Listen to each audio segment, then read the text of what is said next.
그렇다면 앞서 말씀드린 내용을 요약해서 정리해 보도록 하겠습니다. 연대보증이 입보 운용 기준입니다. 가계대출, 개인기업, 법인, 단체에 대한 내용인데요. 개인을 연대보증 입보할 때는 가계는 기본적으로 불가합니다. 개인도 기본적으로 불가합니다. 다만 아까 말씀드린 연금수급권자나 제3자 명의 예금담보대출, 이주비대출 같은 예외사항에 대해서는 연대보증을 입보할 수 있으나 기본적으로 개인을 연대보증 입보하는 것은 불가능합니다. 다만 법인이 연대보증 쓰실 때는 제한사항이었기 때문에 연대보증이 쓰실 수 있습니다. 또 다음에 법인이나 단체에 대해서 살펴보시면 법인의 개인이 연대보증 입보하실 때는 기업의 실질적 소유주, 실제 경영자 1인을 하여 입보하실 수 있으며 수신담보대출 취급인 경우에는 3자명의 수신담보대출 취급일 경우에는 연대보증인 입보 가능하십니다. 또한 여기 보시면 실질적 소유에 대한 내용을 꼭 이해를 해 주십시오. 또한 법인이 연대보증을 하는 경우에는 혹여 계열회사의 법인인 경우에는 담보가 제공되지 않은 신용대출에 한하여 한 개 회사만 입보 가능합니다. 법인격을 가진 단체는 주된 구성원 조합원 1인으로 하여금 연대보증을 입보하실 수 있습니다. 근보증 한도액은 제3자 담보 제공자의 연대보증인 또는 연대보증일 경우에는 다음과 같은 내용을 따라서 하는데요. 이 내용은 뒤에서 추후 설명드리도록 하겠습니다. 말씀을 드린 내용 중에 가장 중요한 내용은 피보증 채무는 특정금 보증이 기본이더라. 특정금 보증이 기본이며 제3자 신용정보 제공 동의서를 차주로부터 진구하여 채무자 및 채무관련인에게 제공하셔야 합니다. 그래서 살펴보도록 하겠습니다. 그렇다면 이 기업의 실질적 소유주 5명을 어떻게 확인할 것이냐에 대한 내용이 발생하는데요. 기업의 실질적 소유주는 기업의 실질적 소유주 확인서를 실질적 소유주로부터 받아서 해당 사항을 체크하시고 여신을 최초 취급 시에 1회 진구하시며 매년 1회 꼭 진구를 하셔야 합니다. 매년 1회 꼭 진구를 하셔야 한다는 거 잊지 말아 주시기 바라겠습니다.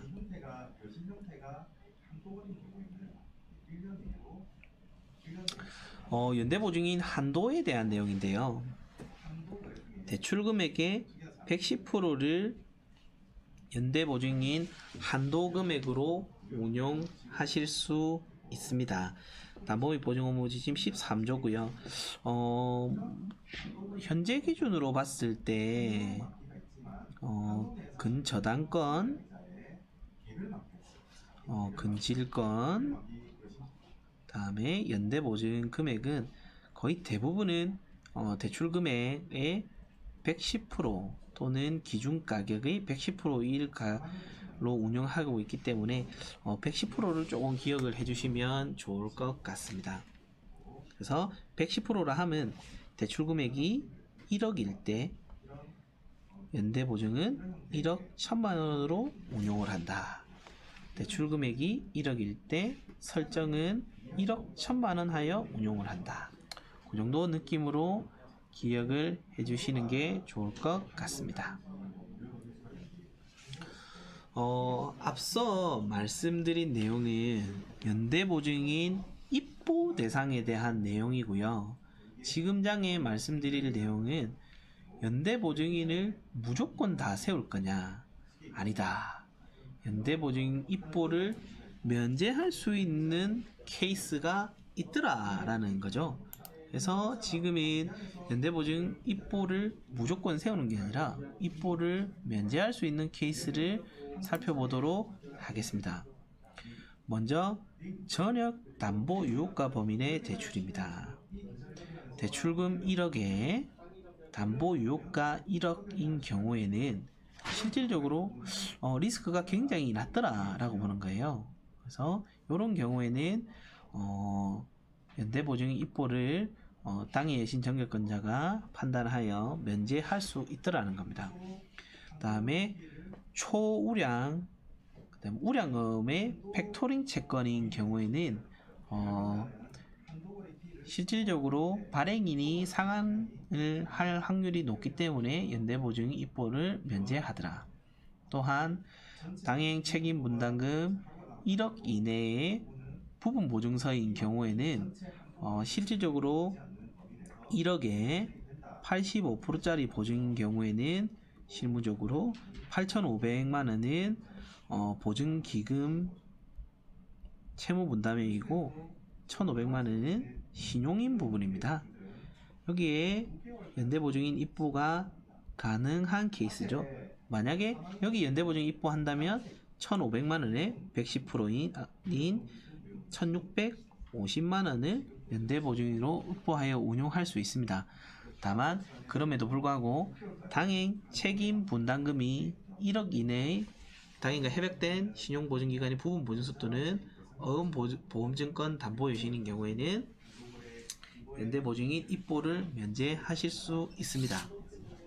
또한 신용여신 2천만 원 이하의 여신인 경우에는 동일 인당 신용여신 2천만 원 이하의 여신인 경우에는 여신정결권자의 판단하에 연대보증인 입보를 면제하실 수 있습니다. 나아가서 미하 3만 불 이하의 1란불 LC 지보는 무효과금 대출이 예정되지 않은 1란불 LC 지보인 경우에는 연대보증인 입보가 면제 가능하며, 또한 당해 여신 정결권자가 인정하는 경우에는 연대보증인을 면제하여 운용하실 수 있습니다. 근데 실무적으로 봤을 때 제가 봤을 때 요 케이스를 제외하고는 연대보증인은 운용을 거의 대부분 하십니다. 왜냐하면 연대보증인 입보 면제 대상이라는 거지, 채권보증이 확실하다고 인정이 되는 경우에는 면제를 할 수 있다는 거지 무조건 면제를 해주라는 거는 아니거든요. 그렇기 때문에 분명히 면제를 할 수 있는 케이스임은 맞지만 무조건 면제해주라는 내용은 아닌 것이니 실무적으로 운영하실 때 어느 정도 중심점을 가지고 운용을 하시는 게 중요하실 것 같습니다.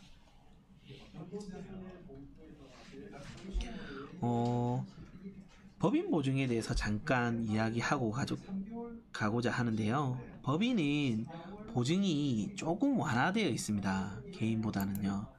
그래서 살펴보시면 만약에 법인이 당행 수신을 담보로 한 여신의 법인 보증인이 법인인 경우에는 여신에서 수신담보 유효가를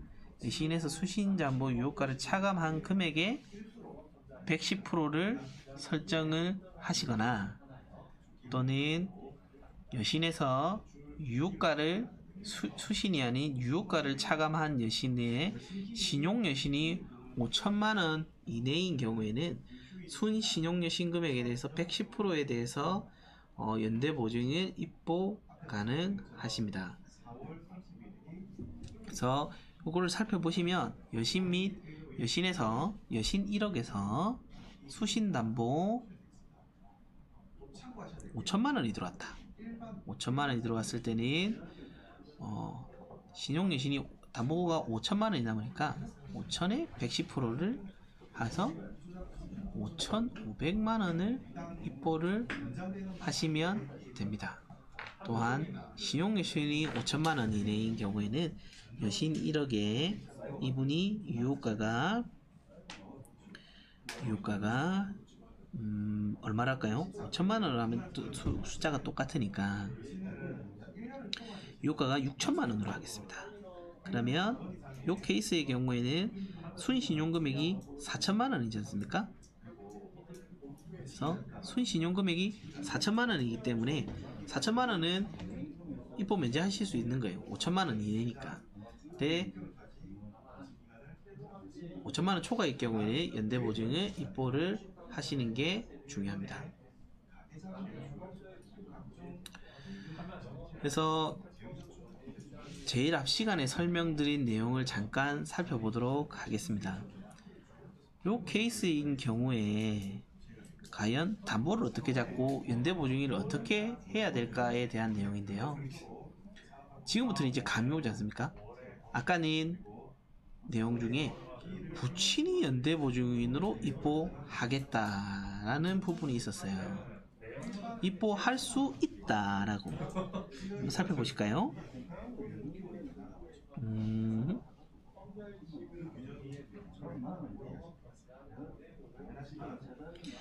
저희가 설명드린 내용은 캐시플로우와 물적담보 연대보증인데, 물적담보는 당연히 부친 소유 부동산 제공하실 수 있겠죠. 근데 요지는 연대보증인으로 고액자산가인 부친을 운용하실 수 있지 않을까라고 고객과 상담하는 와중에 저희가 검토하실 수 있다라고 분명히 말씀을 드렸어요. 그런데 지금 다시 돌아와서 살펴보면 이 상황에서 부친을 연대보증인, 채권보증인 가능할까? 부친이 연대보증인 쓸 수 있을까요? 기본적으로 이 사람은 개인입니다. 개인이기 때문에 특별한 사유가 없으면 연대보증인이 없어요. 그렇기 때문에 부친은 연대보증인으로 입보가 불가능합니다. 그래서 꼭 기억을 잘 해주십시오. 지금까지 배운 내용을 토대로 몇 가지 퀴즈 한번 풀어보고 연대보증인에 대한 수업을 마무리하도록 하겠습니다. 첫 번째 케이스입니다. 연대보증인 입보 사례에 대한 내용인데요. 차주는 주식회사 ABC고 대표이사 이무개가 신용평가상의 실질적 소유주로 있습니다. 요번에 대출을 3억을 신청했어요. 법인 소유 공장을 담보로 제공했고 설정은 3억 3천만원 하실 예정입니다. 주주 현황은 다음과 같고 보다 보니까 모두 30% 김희수 10% 들고 있네요. 올바른 연대보증인 입보 방법은 어떠할까요? 살펴보면 이무개가 입보가 가능합니다. 근데 이무개는 주식이 하나도 없어요. 하나도 없음에도 불구하고 신용평가사상 기업의 실질적 소유주고 등기상 대표이사다. 그렇기 때문에 지분과 무관하게 이무개 씨는 연대보증인으로 입보가 가능합니다. 이경은 씨, 김민수, 김도경도 연대보증인 입보가 가능하나 실질적 소유주가 이무개이기 때문에 이무개로 세우는 게 합당하다고 생각이 됩니다. 가장 쉬운 케이스예요. 지금부터 조금 어려운 거 들어가니까 잘 살펴보시기 바랍니다. 주식회사 아펙이고 대표이사는 이분인데 고용임원이라고 합니다. 일반자금대출 3억, 법인 소유 담보 제공하면서 주주는 이경은 100%를 소유하고 있는데 올바른 연대보증인 입보 방법은 어떨까요? 대충 느낌을 보면 이분과 이경은의 싸움일 것 같습니다.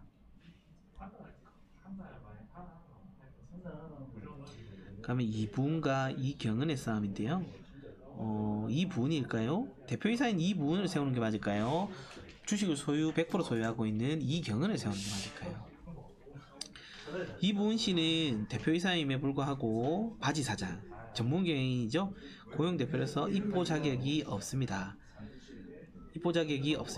그러나 이경은 씨는 30% 이상, 더군다나 최대주주로서 실질적 소유주로 인정이 가능하기 때문에 연대보증인으로 입보가 가능하십니다. 세 번째 케이스 살펴보도록 하겠습니다. 주식회사 올레 대표이사인 이올레는 고용임원입니다. 대출을 다음과 같이 신청했고요. 주주 현황을 살펴보면 주식회사 제주 지분 100%, 주식회사 제주의 지분은 이분이 100%를 들고 있습니다. 그렇다면 서류상 보면 고용임원인 이올레, 주식회사 제주, 다음에 주식회사 제주의 지분을 100% 가지고 있는 이분이 연대보증인으로 운용 가능할 것으로 사료가 되나 살펴보도록 하겠습니다. 이분은 입보가 가능할까요? 아니면 주주인 계열사를 입보하는 게 맞을까요? 왜냐하면 이올레는 고용임원이니까 일단 제외하고 시작하겠습니다. 그러면 제주 또는 제주의 지분을 소유하고 있는 이분인데 살펴보시면 이분은 실질적 소유주이나 주식회사 올레의 대표자가 아닙니다. 다음에 실질적 소유주로서 주식회사 올레의 지분을 가지고 있는 것이 아니기 때문에 연대보증인으로 입보가 불가능합니다. 더군다나 주식회사 제주는 계열사의 연대보증 입보에 걸리기 때문에 보증인 입보가 불가합니다. 왜냐하면 주식회사 올레의 대출을 취급하면서 주식회사 올레 소유의 법인 담보를 제공한 담보대출에 계열사의 연대보증이 또 들어오면 안 맞다는 거죠. 불공정 영업행위에 걸립니다.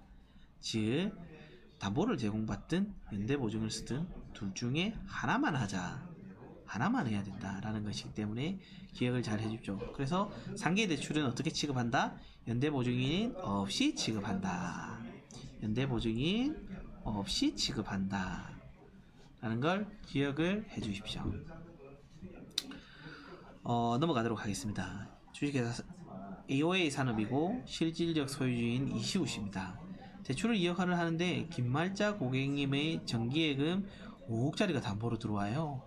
설정을 예금은 5억짜리이나 대출이 2억이기 때문에 2억의 110%인 2억 2천만원만 설정해서 담보 제공을 하시면 됩니다. 주주도 이시우 100%고 실질적 소유주도 이시우인데 올바른 연대보증 입보 방법을 살펴보도록 하겠습니다. 이시우를 입보를 할 것이냐, 김말자 고객님을 입보를 할 것이냐. 이시우는 실질적 소유주로서 대표자이며 입보 자격이 있습니다. 다만 현재 기준 전액담보부 여신으로서 입보가 생략이 가능한 케이스이며 1인 입보 원칙을 고려시 입보가 불가능합니다. 왜냐하면 김말자 고객님은 3자 예금 담보 제공자로서 상계 목적 특약으로 반드시 입보되어야 합니다. 반드시 입보가 되어야 되기 때문에 김말자 고객님을 입보를 하고 이시우를 입보를 하지 않는 경우라고 하실 수 있습니다. 지금 보여드린 내용이 5가지 케이스인데요. 이 케이스가 가장 일반적인 케이스니까 실무적으로 잘 이해해 주시기 바랍니다.